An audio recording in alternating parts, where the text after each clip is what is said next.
Ah, James Bond, une des sagas cinématographiques les plus vieilles et prolifiques avec 24 films sur 60 ans. C'est pas mal. Mais comment ça a été créé James Bond? James Bond a été créé par Ian Fleming en 1952 en écrivant le premier livre 007 Casino Royale, où il y aura toutes les bases de l'univers et du personnage. Le fait que ce soit un tueur froid et efficace, qu'il soit alcoolique, évidemment, toujours prêt pour avoir la classe et un gros problème avec le sexe. Bien évidemment, le roman a plusieurs suites, comme James Bond contre Dr. No, Moonraker ou encore Les Bronzés font du ski. Eh mais c'est pas James Bond ça, ce qui conduit en 1962 à la première adaptation cinématographique de James Bond. Et pas la première adaptation tout court, car avant il y a eu une adaptation Casino Royale qui faisait moins d'une heure. Mais bon, tout le monde s'en fout. Donc en 62, la première adaptation avec Sean Connery dans James Bond contre Dr. No, et ensuite arriva le milliard de films après en passant par un Roger Moore plus comique et farfelu, un Timothy Dalton oublié mais froid, et évidemment Pierce Brosnan culte et fidèle au personnage. Eh mais t'as oublié Georges Lazenby? Rien à faire. Évidemment Daniel Craig, le dernier en liste qui commença sa longue carrière de James Bond dans Casino Royale. Alors faut savoir un truc sur Casino Royale, c'est que c'est un livre qui a déjà été adapté, donc les droits ne sont pas à la FGF, c'est-à-dire les gens qui font les films à la base. Chais. Ce qui fait qu'il y a toujours eu une envie de faire un film Casino Royale, car un des romans les plus cultes, et donc ça a mis longtemps avant de voir le jour, mais en 2006, le film a vu le jour en étant un reboot et une origine histoire. Donc Casino Royale de Martin Campbell, sorti en 2006, s'ouvre dans le bureau d'un traître du MI6 où Bond, qui n'est pas encore 007, l'attend pour le buter. Il se parle parce qu'on est quand même poli, qu'on est un tueur de sang-froid, comme la moindre des choses. Bond explique qu'il a tué le contact du traître assez... On va dire avec difficulté, et après avoir un crime, il finit sa mission et commet son deuxième meurtre, donc on tient ce double zéro. C'est sûr, c'est autre chose que toi et ta promotion de manager à Burger King. Et là, boum, générique ultra stylé, me donne envie de refaire les défis par ailleurs sur Red Dead 2. Et là, on rencontre le méchant du film, le Chiffre, qui est visiblement asthmatique et transpire beaucoup. Putain, enfin, je me sens représenté dans un film. On apprend que ce perso est le banquier du terrorisme, comme dans cette scène où visiblement il est dans Far Cry 2. Ensuite, on coupe à la première mission de Bond en tant que 007, où il doit capturer un poseur de bombes qui est joué par un des co-créateurs du parcours. Cette information a son importance, où Bond fait une petite blague. Les fabricants de bombes sont assurés contre ce genre d'accident.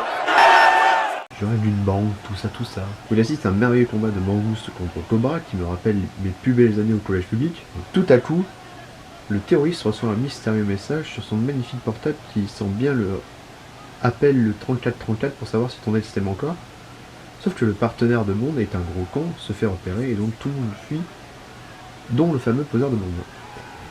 Et là on voit une scène de parcours qui m'en fait encore baver comme pas possible, parce que cette scène n'est pas seulement top giga méga cool, mais aussi révélatrice du personnage de Bond, qui a certes pas de gadget, ni de très bonnes compétences de parcours comme le poursuivi, mais il est ingénieux et va droit au but, même parfois un peu trop. Je conseille d'ailleurs cette très bonne vidéo sur ce sujet, qui révèle comment cette scène d'action présente toutes les caractéristiques du personnage de Bond de Daniel Craig. Donc cette course-poursuite finit dans une ambassade où Bond se fera bien voir par les caméras, tuera le mec qui est censé extraire et fait péter la putain d'ambassade. Je pense qu'il a pas compris le principe de secret dans agent secret, mais récupère le sac et le téléphone du mec qui vient de buter. Donc ça va.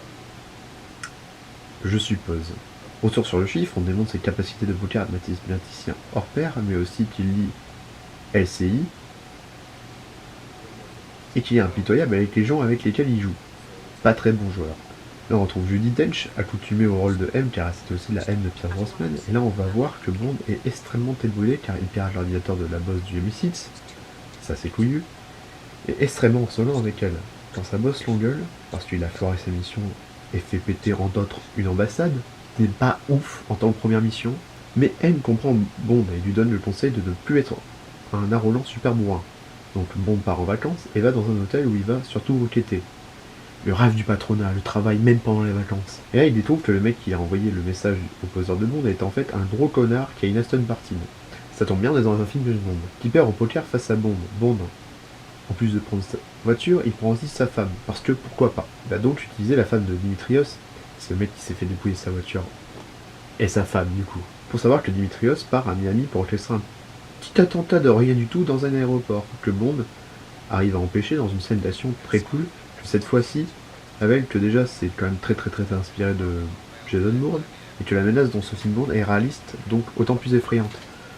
On apprend que la femme de Dimitrios est morte pleine de sable, t'as bonjour la mycose, quoi. Et que Bond est envoyé au Monténégro.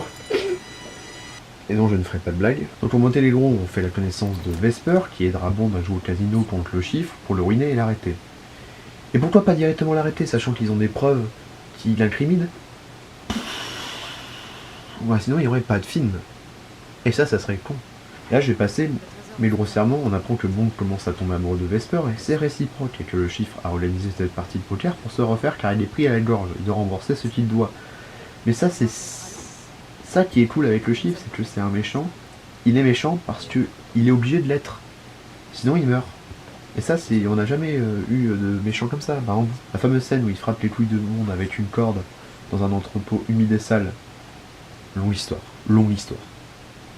Et bah il fait ça parce qu'il n'y a pas le choix, il est pris à la gorge. Soit il fait ça, soit il meurt. Donc oui, c'est un enfoiré, mais c'est un truc qu'on n'a jamais trop vu dans James Bond. Un enfoiré qui a peur.